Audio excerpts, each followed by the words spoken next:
We are back at the farmhouse today. We have accomplished quite a bit of stuff. I didn't record too much of it, so I'm gonna walk through a bit of an update video of where we're currently at with the farmhouse. Starting with the outside, as you may be able to tell, we tore off the front of the siding on this. That was the last bit we had to tear off. Tore that off, got the zip up. Now we are gonna put windows back in, but because the window package has not shown up, we are holding off on cutting that open for now. We're just gonna go straight to the time lapse of us ripping this off and getting the zip up.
Let's just set it down for now.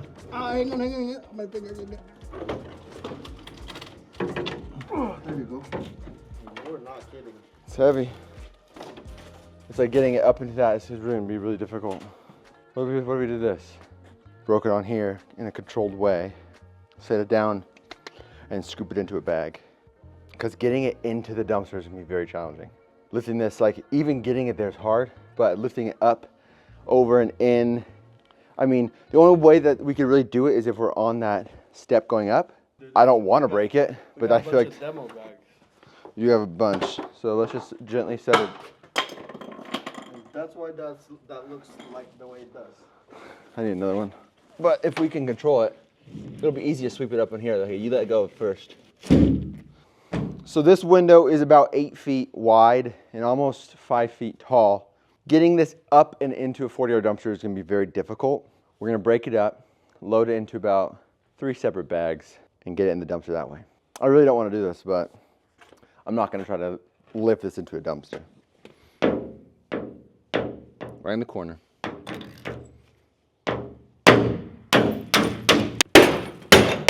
If I were to simply drop this hammer, it doesn't break the window. But if I were to do the same action in the corner,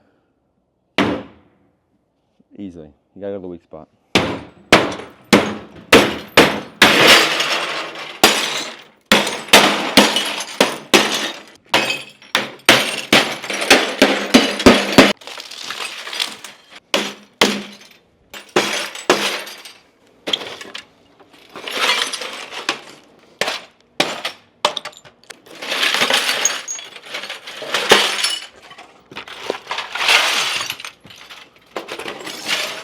Now it's time to bag it up.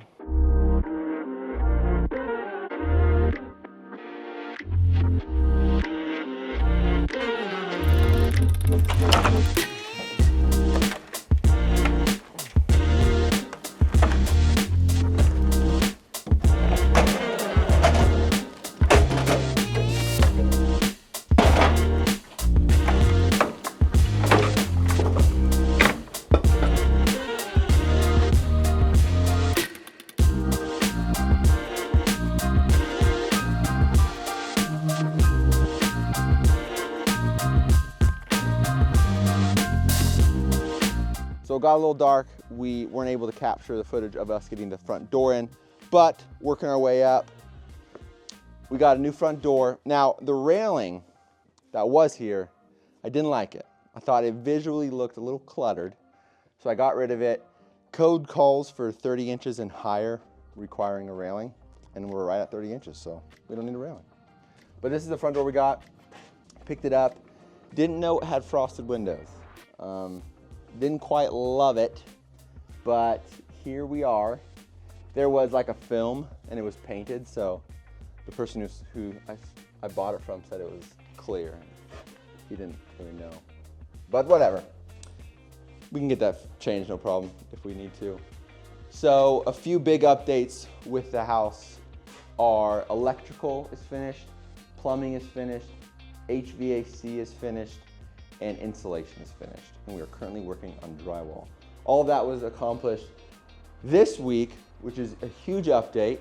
So this doesn't really look that great. There's just a lot of holes in the wall. But all the electrical is done here. All the boxes are made up. So once sheetrock is finished, we'll be able to toss some fixtures, switches, and outlets in these. Get that all worked up and complete.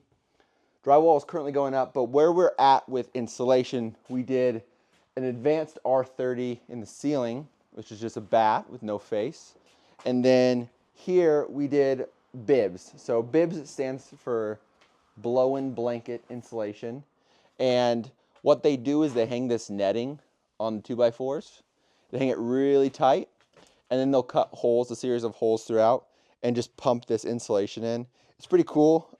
They're allowed to get, with it being like a tight, compacted bay of insulation, they can fit in a higher R value per inch than the fiberglass bats, which is really cool. It also gets around stuff like boxes and plumbing and all that stuff. So a far better insulation, and this is the standard with Rim Building Co.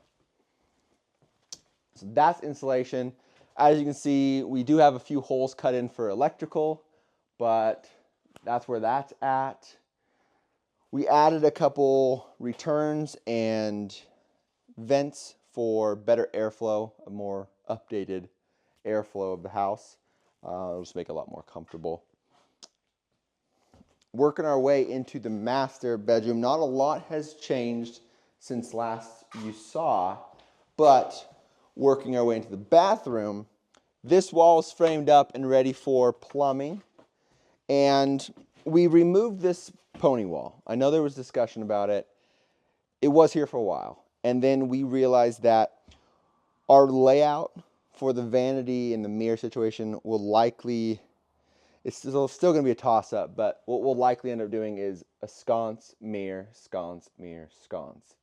And with all of those sconces and mirrors, we're going to probably have to bring the vanity over a little bit. And we don't want this wall to restrict us. So that's why we removed that. So the vanity will likely be off the wall there, and it'll just make it a little bit more comfortable.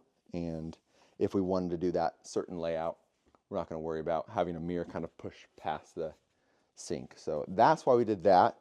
But this is framed in, and at this point, we're just ready for sheetrock. So that's what we're doing today. Also, we have all of these cavities filled with the same blow-in blanket insulation. However, this is your standard 5.5 inch 2x6 wall. So this is close to like an R24, I believe, based on its R value per inch. Again, nothing really changed here. Move the air register from that corner to central. That way it fills this space a little bit better and it's more comfortable.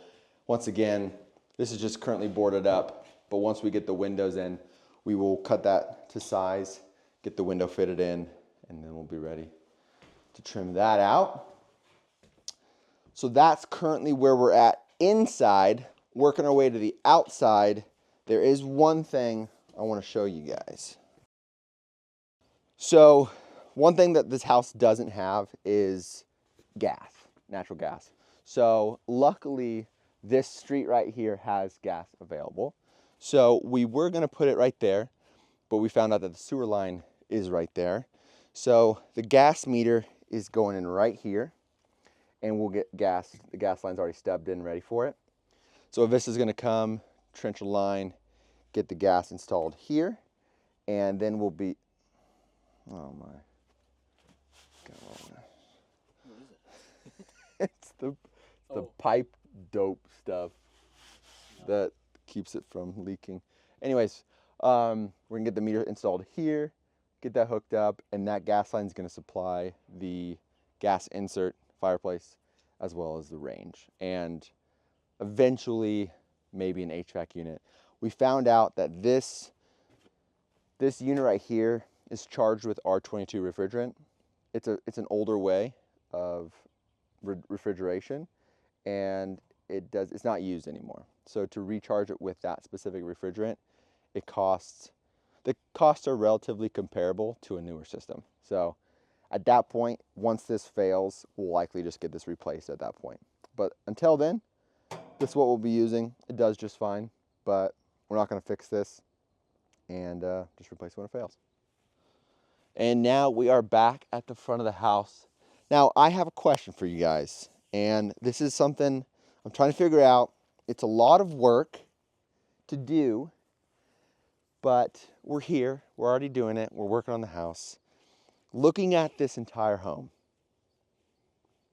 Now, to me, it looks a little top heavy. It looks like the top just comes out too far and it's just too big, and it's not the end of the world, and there is usable space up there. But my wife and I are thinking, if we were to demolish just that top portion and take it back to where the exterior used to be, and then just frame a roof, it'd make it look more farmhousey and less top heavy. Does it look top heavy, or am I crazy? That's where we're at. That's the farmhouse, its current state.